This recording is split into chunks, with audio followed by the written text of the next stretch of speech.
नमस्ते दोस्तों, स्वागत है आपका गणित दर्शन यूट्यूब चैनल पर।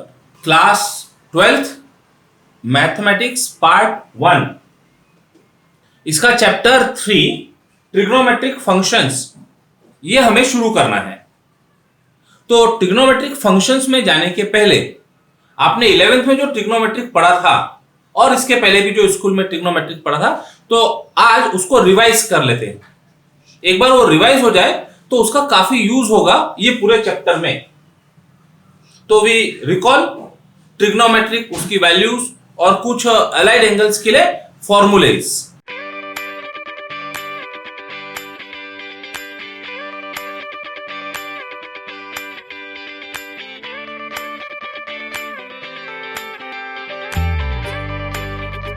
अब जब बात ट्रिग्नोमेट्री की आती है तो जनरली हमको यहां पर सिंबल दिखता है थीटा, और trigonometric functions are also called as circular functions. Circle की बात आ गई तो वहां पर फिर रेडियस की बात आ जाती है, आर की बात आ जाती है। तो सबसे पहले एक यदि हमने प्लेन लिया एक्स वाई एक्सिस ओरिजिन, और ये प्लेन पर एक कोई पॉइंट रिप्रेजेंट किया एक्स कॉमा वाई, ये पॉइंट को ओरिजिन से ज्वाइन कर देते हैं। स्ट्रेट लाइन है मान लीजिए, तो एंगल थीटा और distance is r. Distance of point O from origin is r and inclination with the horizontal level और एक्स एक्सिस इज थीटा। यहां से परपेंडिकुलर ड्रॉ कर देते, तो ये राइट एंगल ट्रायंगल बन गया O M P. Right angle triangle में हम कुछ ट्रिग्नोमेट्रिक रेशियोज लिख सकते हैं।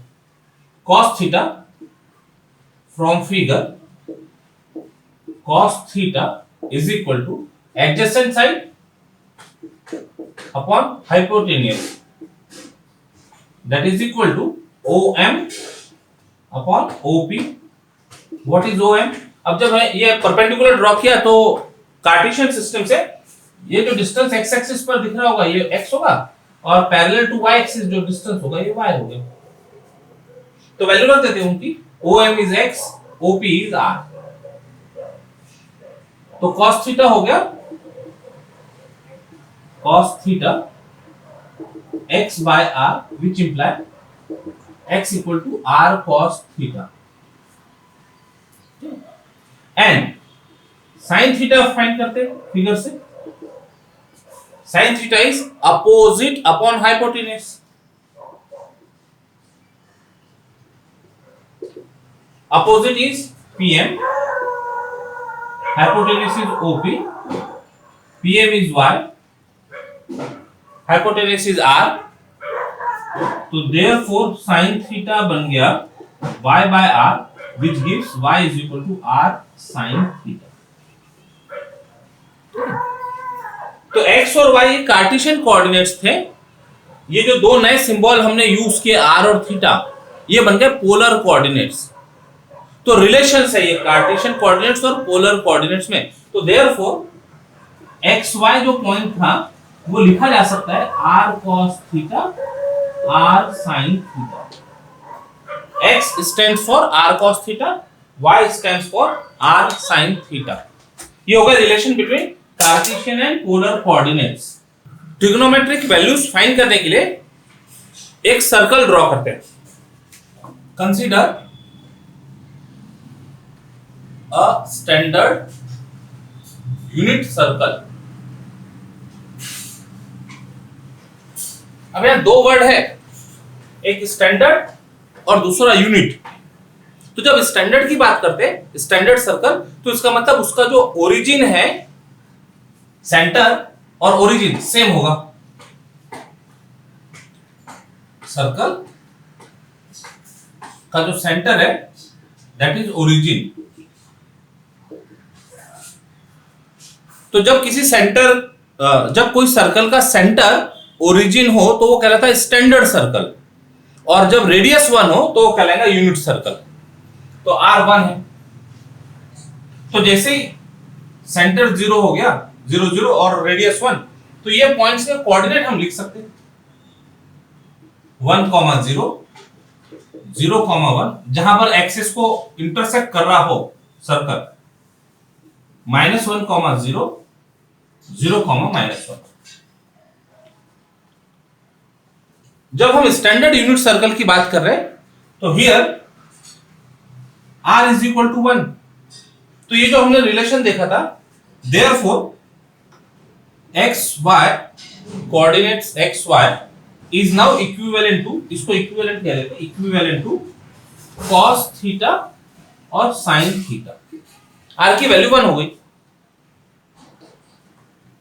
अब ये जो पेयर दिख रही है x y equal to cos theta sin theta, मतलब x is same as cos theta, y is same as sin theta.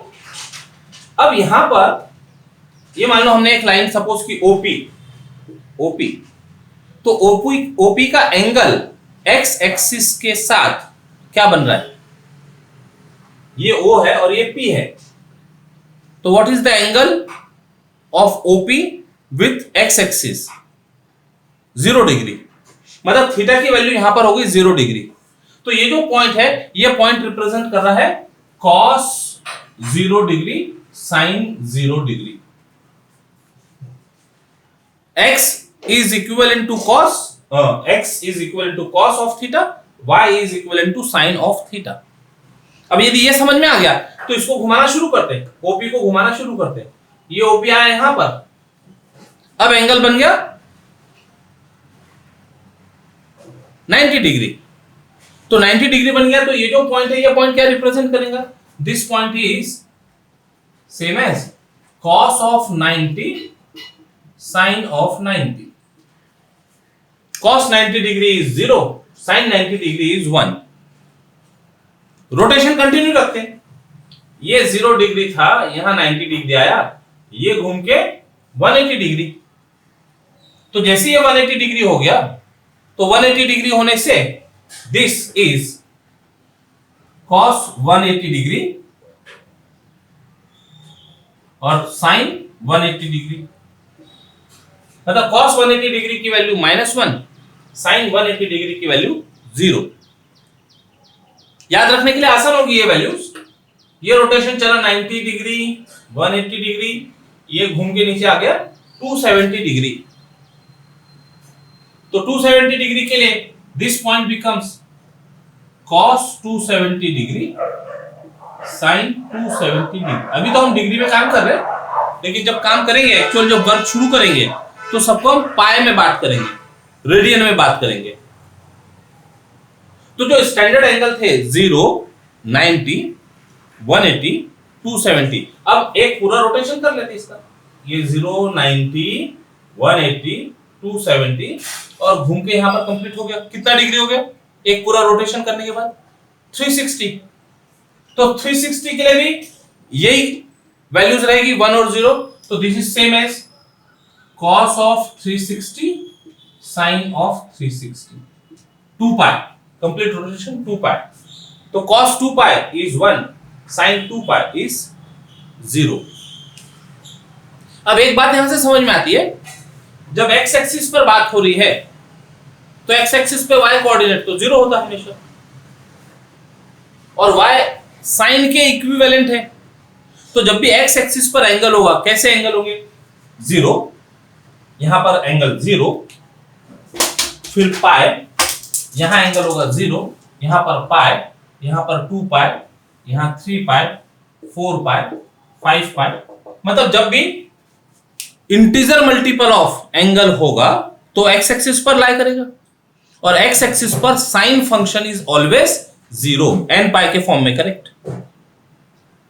Even multiple of पाई होगा तो cos की वैल्यू 1, और ऑड मल्टीपल ऑफ पाई होगा तो cos की वैल्यू -1। ऐसे कुछ ऑब्जर्वेशंस है, इनको समझना बहुत जरूरी है। तो जब हम ये चैप्टर पढ़ेंगे ट्रिग्नोमेट्रिक फंक्शन, तो जब जब वैल्यू की बात आएंगी, ये बिल्कुल इमेजिनेशन से हम ये वैल्यूज लिख सकेंगे। इसको फिगर को आप इमेजिन करेंगे और तुरंत फटाफट वैल्यू बता सकेंगे। y एक्सिस की बात कर लेते हैं। y एक्सिस पर x कोऑर्डिनेट 0 होता है हमेशा, x is equivalent to cos। तो जब भी y एक्सिस पर कोई एंगल होगा तो cos फंक्शन 0 होगा। साइन फंक्शन डिपेंड करेगा पॉजिटिव y एक्सिस पर है कि नेगेटिव y एक्सिस पर। उसके अकॉर्डिंगली 1 या फिर -1। वाई एक्सिस पर एंगल कैसे कैसे मिलेंगे? तो ये 90 डिग्री मतलब π/2, जब इधर आया तो ये 3π/2, फिर एक ऊपर घूम के जाएगा तो 5π/2, फिर 180 मिला के इधर नीचे आया तो 7π/2 एंड सो ऑन। तो ये नंबर दिख रहा है हाफ n पाई के फॉर्म में, हाफ n पाई। और यदि पूरे को हम कहते हैं, ध्यान से सुनना भी, 0 यहां बात करते इसकी, 0 π/2 2π/2 3π/2, 2π/2 का मतलब पाई हो गया, 3π/2 4π/2 मतलब 2π, 5π/2 6π/2 मतलब 3π, 7π/2 8π/2, ठीक है, दो रोटेशन हो गया 4π। इस तरह से π/2 के टर्म में ये सारे एंगल हम लिख सकते हैं। तो एक्स एक्सिस पर जो भी एंगल है वो n पाई के फॉर्म में मिलेंगे, और y एक्सिस पर जो भी एंगल है वो हाफ 2n-1, n की वैल्यू 1 रहने पर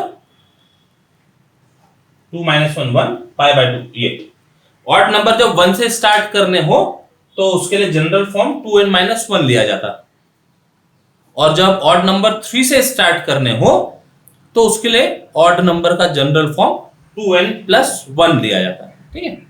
तो इससे ये फिगर से जो स्टैंडर्ड एंगल है साइन कॉस की वैल्यू बता सकते हैं, और एक बार ये दो फंक्शन की वैल्यूज आ जाए तो जो बचे हुए 4 ट्रिग्नोमेट्रिक वैल्यूज है tan, cot, sec, cosec, वो बताया जा सकता है आसानी से।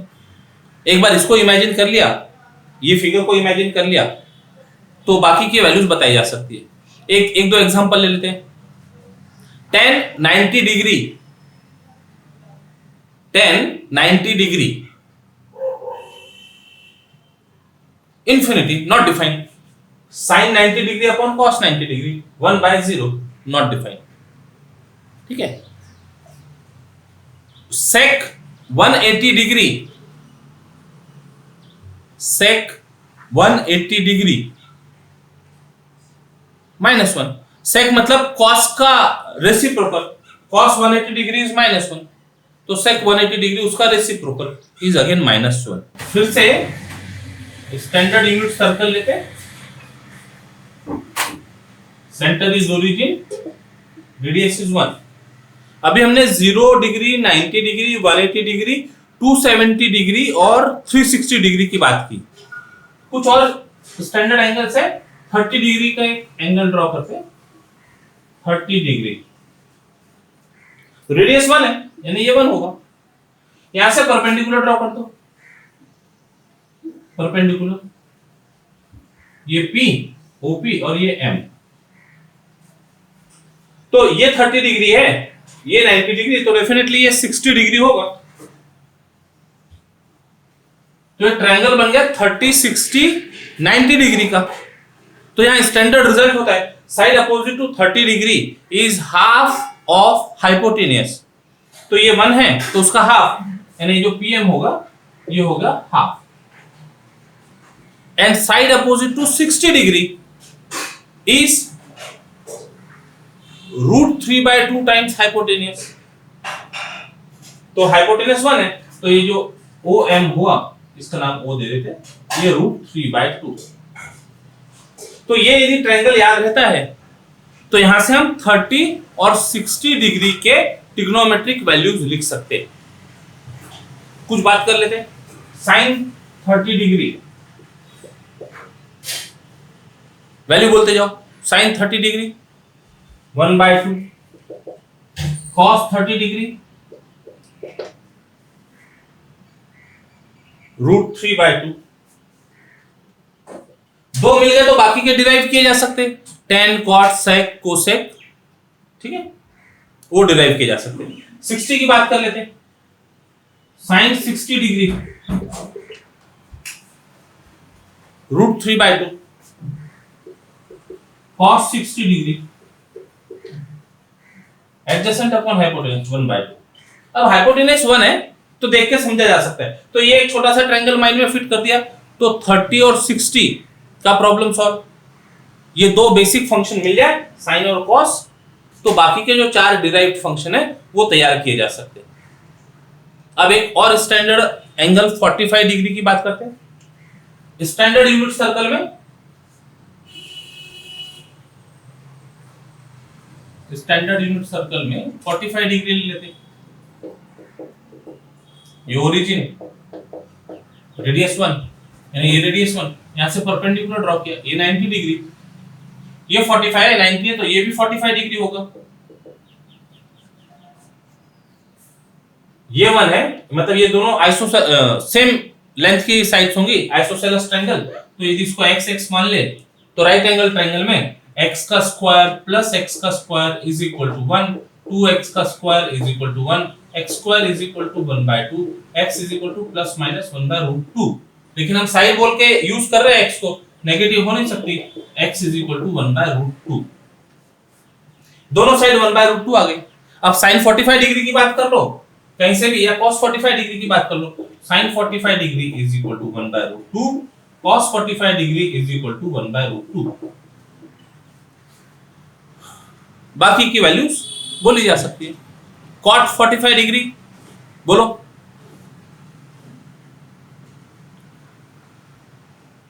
cot 45 degree, answer is 1। sec 45 degree,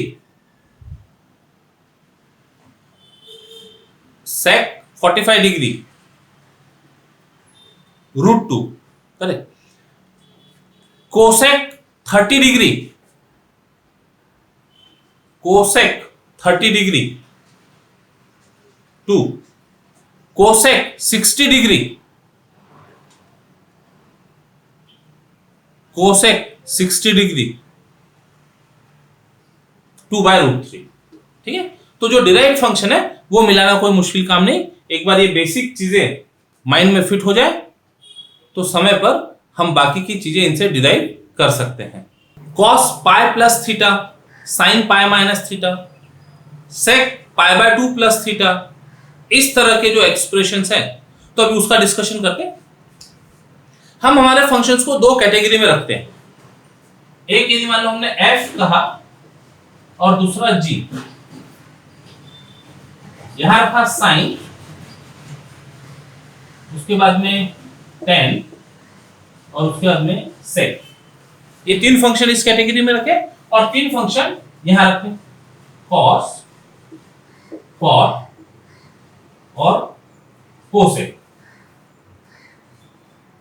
ये फंक्शन को कैटेगरी में रखा है, sin, tan, sec और cos, cot, cosec। तो एक पैटर्न समझ में आ रहा है, को वाले फंक्शन एक कैटेगरी में और बिना को से स्टार्ट हुए फंक्शन एक कैटेगरी में। अब एक फॉर्मूला देखो, f of n pi plus theta, theta is acute angle, is equal to, यदि n पाई के साथ में थीटा ऐड होता हो या सब्ट्रैक्ट होता हो तो function will be same, f of theta with some sign. वो बॉक्स में कोई साइन आएगा, वो साइन क्या होगा, ये एंगल जिस किसी भी क्वाड्रेंट में होगा उसका साइन, ये एंगल जिस क्वाड्रेंट में होगा उसका साइन। और f of n π/2 plus minus theta, इस फॉर्म में यदि कोई फंक्शन हो, n π/2 का मतलब हाफ मल्टीपल ऑफ पाई, π/2, 3π/2, 4π/2 बोलने से तो ऊपर चले जाएंगे, 4π/2 यानी 2π बन गया, वो इस कैटेगरी में चले जाएगा। तो half multiple of odd times पाई, ऐसा कह सकते हैं। तो जब ऐसा हो तो फंक्शन हो जाएगा चेंज, g ऑफ थीटा इस केस में, और यहां पर भी एक साइन आएगा जो ये एंगल जिस क्वाड्रेंट में होगा उसका साइन पुट करना। ठीक है, अब ये जो रोल है कि फंक्शन यहां पर एज इट इज है और फंक्शन यहां पर चेंज हो गया, उसको समझने के लिए ध्यान से देखिएगा, ऑब्जर्व कीजिएगा। n पाई प्लस थीटा मतलब कैसे कैसे एंगल हो सकते हैं। n पाई प्लस थीटा मतलब ये जो पाई है, पाई माइनस थीटा ऐसे आया जा सकता है, ये पाई प्लस थीटा ऐसा आया जा सकता है, यानी पाई माइनस थीटा बोलने से तो सेकंड क्वाड्रेंट में चले जाएगा, पाई प्लस थीटा बोलने से थर्ड क्वाड्रेंट में आ जाएगा। चलो एक पूरा रोटेशन करके आ गए यदि 2 पाई तक के, तो 0 प्लस थीटा यानी यहां पर है, 2 पाई माइनस थीटा यहां पर है, 2 पाई प्लस थीटा बोलने से वो यहां पर आ जाएगा 2 पाई प्लस थीटा। तो जब भी इंटीजर मल्टीपल ऑफ पाई में कुछ ऐड कर रहे हैं या सब्ट्रैक्ट कर रहे हैं तो पोजीशन कैसे हो रही है ध्यान से देखना, एक्स एक्सिस के या तो ऊपर जा रहा है एंगल या नीचे आ रहा है। जब इस तरह के एंगल हो तो एक्स एक्सिस के ऊपर या नीचे एंगल है, एक्स एक्सिस का सिंबल एक्स है तो ये एक्स कहता है फंक्शन चेंज नहीं होगा, फंक्शन एज इट इज है। उधर जाने के बाद एक्स एक्सिस के ऊपर नीचे एंगल है तो function is same, function will not change. और अब बात करते हैं इसकी, ये एंगल कैसे दिखेंगे, ये एंगल पाई बाय 2 यहां पर है, प्लस थीटा बोलने से इधर आ गया, इधर लिखते हैं pi by 2 plus theta, pi by 2 minus theta यानी इधर आएगा pi by 2 minus theta first quadrant में, 3 पाई बाय 2 ये पोजीशन है। अब 3 पाई बाय 2 प्लस थीटा कहा तो 3 pi by 2 plus theta fourth quadrant में चला गया, 3 pi by 2 minus theta third quadrant में आ गया, 5 pi by 2 plus theta 5 pi by 2 minus theta, 7 pi by 2 plus theta 7 pi by 2 minus theta. तो जब भी इस तरह के एंगल्स की बात करेंगे तो वो y एक्सिस के लेफ्ट में या राइट में दिखेगा एंगल, y एक्सिस के लेफ्ट या राइट, किसके रेफरेंस में बात हो रही है, y के, सिंबल क्या है y एक्सिस, तो yes function will change, y axis के लेफ्ट राइट में यदि एंगल है तो function will change, x axis के ऊपर या नीचे एंगल है तो function will not change as it is.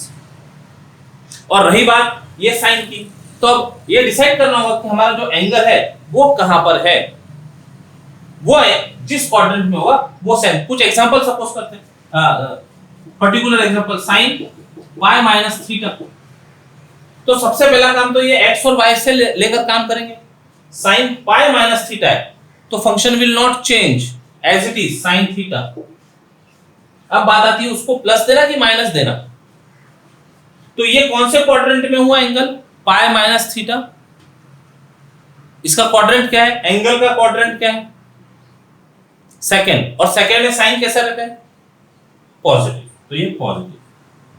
अब जब हम साइन की बात करते हैं तो sine is equivalent to y, cos is equivalent to x, इस तरह से आप ध्यान रखेंगे, ठीक है। तो साइन पाई माइनस थीटा बन गया साइन थीटा विथ प्लस या माइनस जो भी एप्रोप्रिएट साइन होगा वो देना होगा, 10 pi by 2 plus theta, 10 pi by 2 plus theta क्या होगा, सबसे पहले फंक्शन चेंज होगा या नहीं होगा वो देखो, तो 10 का क्या होगा, 10 रहेगा कॉट बन जाएगा, कॉट थीटा। अब उसके सामने प्लस आएगा कि माइनस आएगा ये देखना है, पाई बाय 2 प्लस थीटा कौन से क्वाड्रेंट में आया, सेकंड में 10 होता है नेगेटिव, x नेगेटिव है y पॉजिटिव तो रेशियो इज नेगेटिव। और देखो उधर से कोई ले लेते हैं, cosec 3 pi by 2 minus theta, cosec 3 pi by 2 minus theta क्या बनेगा, कोसेक रहेगा या चेंज होगा, सेक, गुड, सेक थीटा। अब एंगल कहां पर है, 3 पाई बाय 2 माइनस थीटा कहां पर है, कौन से क्वाड्रेंट में, थर्ड क्वाड्रेंट में, थर्ड क्वाड्रेंट में कोसेक कैसा रहता है, इसका साइन देना है, गड़बड़ नहीं करना, इसका साइन देना है, कोसेक का साइन देना है, कोसेक मतलब किसके बराबर है, साइन का रेसिप्रोकल, साइन यानी y axis which is negative, तो इसका साइन देना है ये नेगेटिव। अक्सर यहां पर मिस्टेक करते बच्चे, वो इसका साइन दे देते हैं, इसका साइन नहीं, इसीलिए यहां एरो बना के बताया, ये फंक्शन का साइन देना है, ये जिस क्वाड्रेंट में होगा तो इस फंक्शन का, आप ऐसा कर दो, इस फंक्शन का साइन देना है, ठीक है, ये फंक्शन का साइन देना है। आधी बात समझ में? तो ये पूरा जो वर्क है इसको एक टेबल के फॉर्म में कंप्लीट करेंगे। टेबल कैसा होगा वो बताते हैं। इस तरह से आप टेबल तैयार करेंगे, 0 माइनस थीटा, 0 प्लस थीटा मतलब थीटा हो गया, sine theta is sine theta, वो ही रहेगा, 0 minus theta, pi by 2 minus theta, pi by 2 plus theta, her angle को माइनस थीटा प्लस थीटा से लेते जाओ, पाई minus theta, pi plus theta, 3 pi by 2 minus theta, 3 pi by 2 plus theta, 2 pi minus theta, 2 pi plus theta. कितने column हो गए? 1 2 3 4 5 6 7 8 9, और ये 6 function यानी 54 वैल्यूज आएंगी। तो फाइंड कैसे करना 54 values? At random cos pi plus theta की यदि बात करना चाहते हैं, cos पाई प्लस थीटा, तो देखो cos पाई प्लस थीटा बोलने से पाई है तो फंक्शन सेम रहेगा, cos थीटा। इमेजिन करो पाई प्लस थीटा कहां गया? थर्ड क्वाड्रेंट में आ गया। cos कैसा रहता है? नेगेटिव, ये वाला cos नेगेटिव, तो वैल्यू होगी माइनस cos थीटा। और एक को देखते हैं, sec 3 pi by 2 plus theta में आते हैं, sec 3 pi by 2 plus theta, तो 3 पाई बाय 2 की बात हो रही है तो फंक्शन चेंज हो गया, sec का बन जाएगा cosec थीटा। अब 3 पाई बाय 2 प्लस थीटा कौन से क्वाड्रेंट में गया? 3 pi by 2 plus theta fourth quadrant में गया। फोर्थ क्वाड्रेंट में sec कैसा होता है? sec मतलब cos का रेसिप्रोकल, पॉजिटिव रहता है, तो दिस इज पॉजिटिव। तो ऐसे करके एट रैंडम ये जितनी वैल्यूज है, केवल एक फंक्शन लिया और एक एंगल लिया, या एक एंगल लिया और सारे फंक्शन लिखा, ऐसा नहीं करना। एट रैंडम एक वैल्यू फाइंड करने के लिए वो इमेजिन करना, फॉर्मूले को, फिगर को इमेजिन करना और ये टेबल कंप्लीट करना। लाइफ टाइम इन्वेस्टमेंट है, एक बार ये काम पूरी ईमानदारी से कीजिए। 54 वैल्यूज है, मैक्सिमम 54 मिनट लगना चाहिए ये काम के लिए। एक बार यदि ये अच्छे से हो जाए तो ये जब जब हमको यूज करना होगा ट्रिग्नोमेट्रिक फंक्शंस में, काफी कंफर्टेबली आप इसको यूज कर पाएंगे और प्रॉब्लम को सॉल्व कर पाएंगे। आज के लिए इतना ही, रुकते हैं यहां पर, कल टॉपिक कंटिन्यू करेंगे। Till then take care, bye bye, जय गणित।